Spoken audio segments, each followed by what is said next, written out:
Assalamualaikum warahmatullahi wabarakatuh.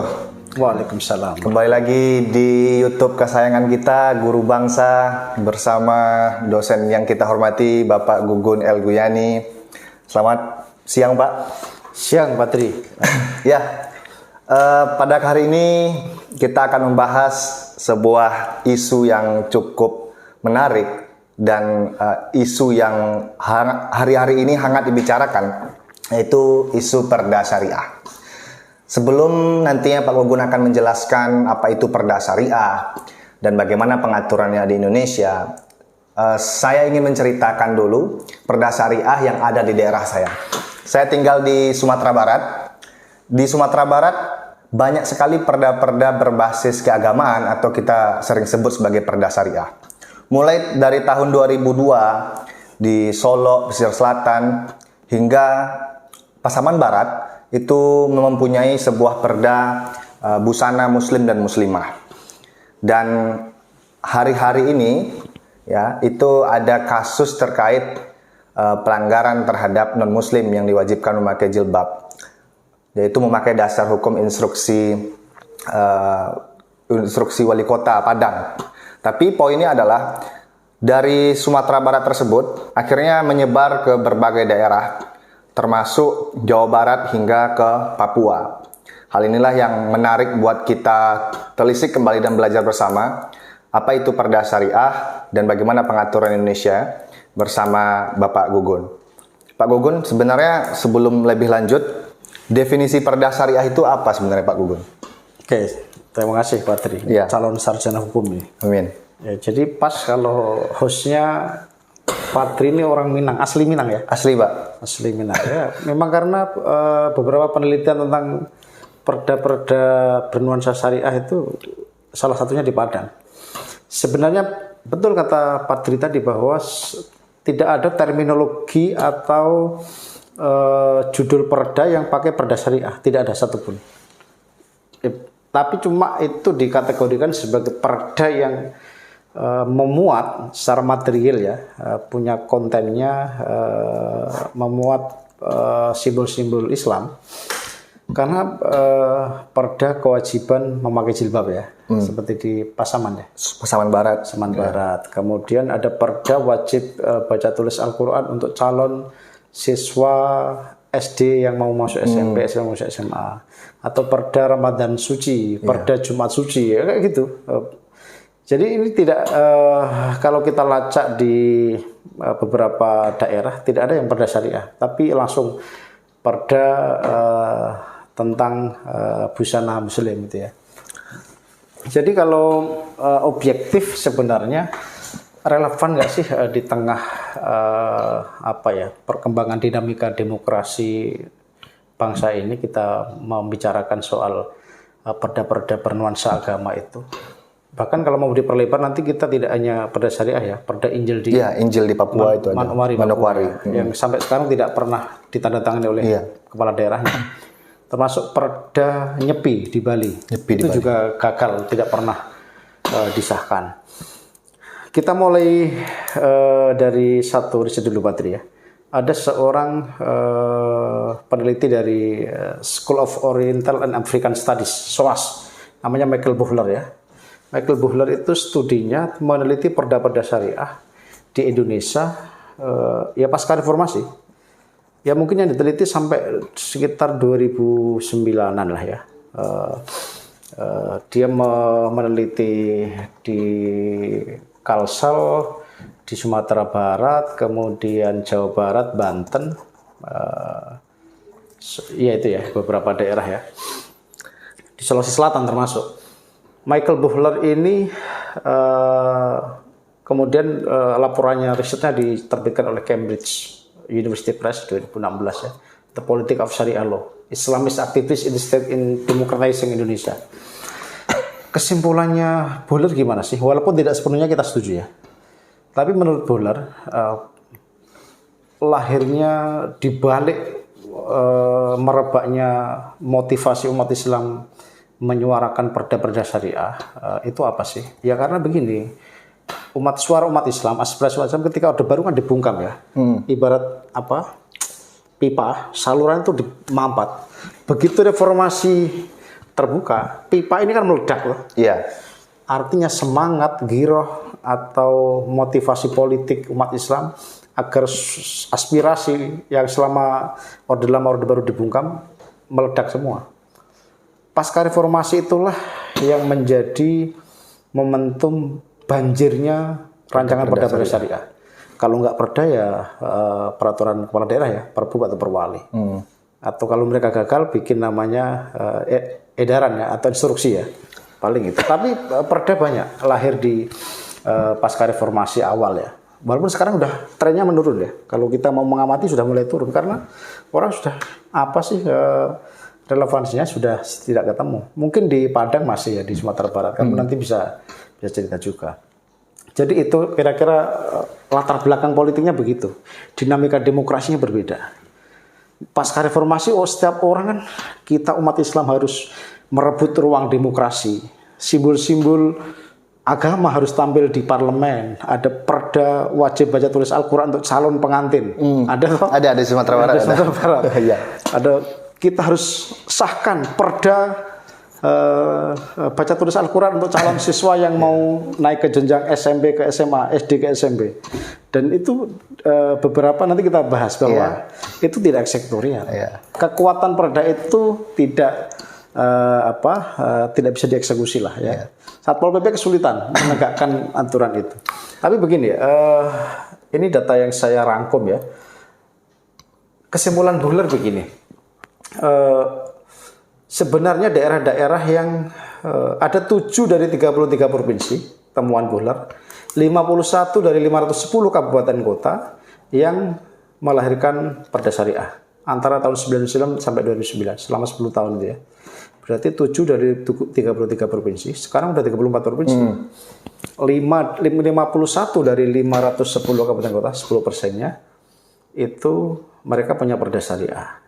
Nah, yang menarik begini catatannya Buhler. Mungkin Pak Dri sudah pernah baca ya, bahwa teman-teman yang saya ajar proses legislasi perda syariah juga saya sering pakai catatannya Buhler. Yang menarik begini, ternyata partai-partai Islam di kabupaten-kabupaten kota yang muncul perda syariah itu partai Islam suaranya kecil. Nggak tahu kalau di Sumatera Barat ya. Partai Islam menang nggak sana? Sangat menang sekali. Menang ya. PKS nomor 1 ya. Misalnya, Pak. Ada partai yang mengusung Islam sebagai asas, sebagai ideologi ya. Tapi temuannya Buhler itu perlu kamu challenge ya. Untuk kasus Padang nggak bisa dong karena partai Islam menang. Tapi di Sulawesi Selatan, Kalsel, Banten, Jawa Barat itu partai Islam nggak dapat kursi, bahkan ada yang dapat kursi. Terus siapa yang bermain di DPRD sama di pemerintah daerahnya? Ternyata ini dorongan dari ormas-ormas Islam. Ormas-ormas Islam yang menyatakan misalnya Front Pembela Syariat misalnya, atau Aliansi Umat Islam Sulawesi Selatan. Mereka ini yang membawa draft agar segera disahkan perda tentang menghormati bulan Ramadan. Jadi artinya kan partai-partai nasionalis sekuler ini bermain dengan mereka toh. Terus apa relevansinya partai nasionalis sekuler ini kok mau mengesahkan perda syariah? Ya dia suara tuh. Oke, kamu bawa aspirasi perda penghormatan bulan suci saya sahkan, tapi pemilu besok pilih saya. Pilih saya. Oh. Gitu toh? Iya. Nah, kira-kira begitu. Kemudian catatan saya bahwa perda syariah itu tidak eksekutorial ternyata. Artinya hanya perebutan simbolik, simbol formalisasi secara Islam, nilai-nilai Islam. Bahwa ini loh, Sumatera Barat sudah punya perda busana muslim. Hanya simbol tadi ya, tapi tidak penegakan hukumnya. Soal perda anti maksiat, perda busana muslim. Kalau di Padang gimana? Apakah siswa-siswa sekolah itu yang tidak pakai busana muslim kena hukuman? Lebih tepatnya perda itu diamanatkan, dilanjutkan, diatur di peraturan sekolah. Oh gitu ya. Sekolah masing-masing ya. Nah, ya, jadi sekolah itu yang nantinya akan menghukum siswa-siswa atau siswi-siswi yang tidak memakai jilbab misalnya. Nah, itu ya. Jadi yang yang disebut perda-perda syariah selama itu ada satu perda soal busana muslim wajib berjilbab, dua perda soal baca tulis Al-Quran ya, soal akhlak gitu ya. Ada perda tentang penghormatan bulan suci Ramadan, perda tentang Jumat, hari Jumat, perda anti maksiat ya, miras dan sebagainya. Miras, ya, tapi itu susah penegakan hukumnya. Jadi aparat penegak perda, apakah itu aparat penegak hukum atau Satpol PP ya, sebagai organ pemerintah daerah, itu juga kesulitan, merasa kesulitan. Perda ini nggak bisa, pengawasannya bagaimana? Sangat rumit, konflik of interest pasti. Yang kedua, ada potensi diskriminasi. Diskriminasi bagaimana sih di lapangan coba? Mau mengatur soal kawasan berjilbab. Nanti kita sambung di sesi tentang SKB ya. Ya tentang ini ya. Karena ada siswa yang non muslim tapi tetap harus pakai jilbab ya. Nah, itu apakah dia melanggar kebebasan menjalankan agama atau hak kebebasan beragama, hak sipil ya, sipil kebebasan beragama, atau perda-perda yang mengatur soal warung-warung harus tutup di bulan Ramadan. Itu ada di Bulukumba atau mana di Sulawesi Selatan ya. Itu juga sangat sulit penegakannya.